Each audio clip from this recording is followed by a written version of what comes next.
Neil,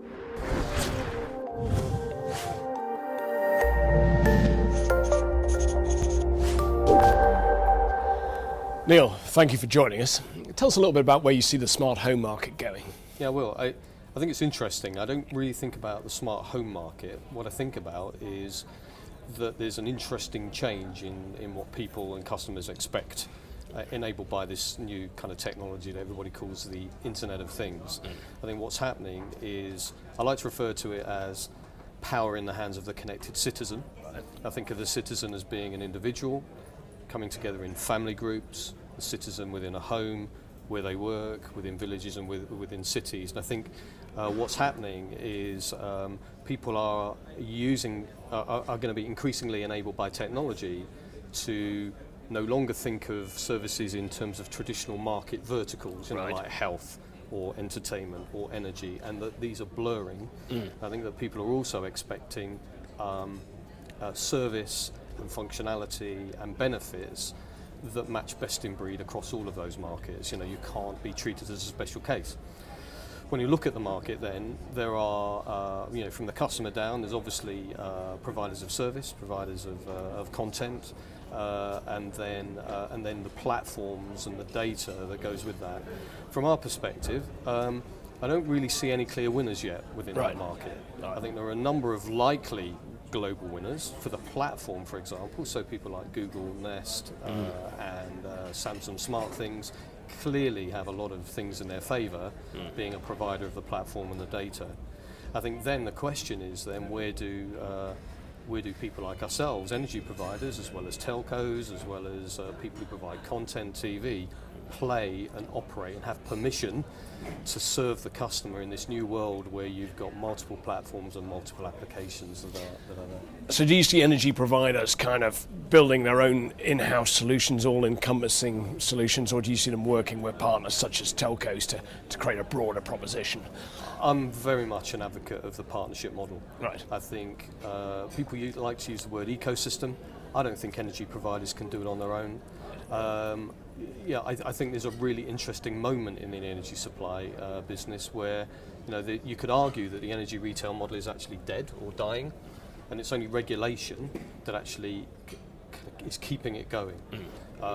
When you look at customers, when you look at our traditional view of the customers, we'd have put the customer at the centre and then said we are essential providers to that, so they have to go through us to get to the things that they're interested in. Health, entertainment, etc. I think it's been flipped on its head. They go to Apple, they like their iPhone, they like their car.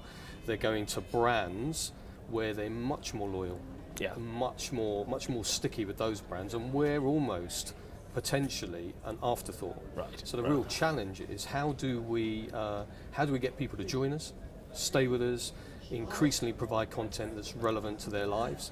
And I think partnering with people from healthcare providers, insurance providers, on the services and apps side, and then partnering with a bunch of different providers of technology or platforms. The real difficulty is are we in a position to make a bet yet as to at the real infrastructure platform level as to who to work with? As I say, it could be startups, it could be telcos, it could be the Google Nests. If you've got the answer, that would be great. Well, I haven't given that context, which is great. What's npower's strategy? What are you actually doing right now in terms of partnerships and implementation? Yeah, so we're trying. A number of things are happening to us. We're trying to break the mold of doing things slowly. On lashings of PowerPoint presentations, we are looking to do things quite rapidly. So we've entered the market with a company called Nest, who are owned by Google, with this fantastic smart learning thermostat, which really is it's just top of the range sort of leading technology. But what Nest and Google bring us is this access to Works with Nest, which is a connected ecosystem.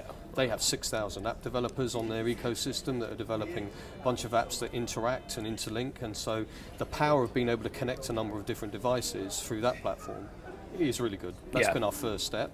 Our second step is then a number of really rapid trials of kind of connected solutions in people's homes, smart security, smart health, smart locks, video, and looking at how we use that data to bring new products and services. And I think you'll probably start to see some interesting moves for us in early 2016, having learned rapidly with actually doing it with customers in their homes as opposed to cold surveys and trying to impute things from basic market research. Yeah, there's nothing like actually seeing the consumer use it. Yeah. And we use the phrase, moving from market research to design research. The way people in other markets do rapid prototyping and rapid product development. We're trying to change that, and that's quite a cultural change for a utility. And so it's an interesting journey in that regard. Okay, well, good luck with that. Thank you, Neil. Thank you.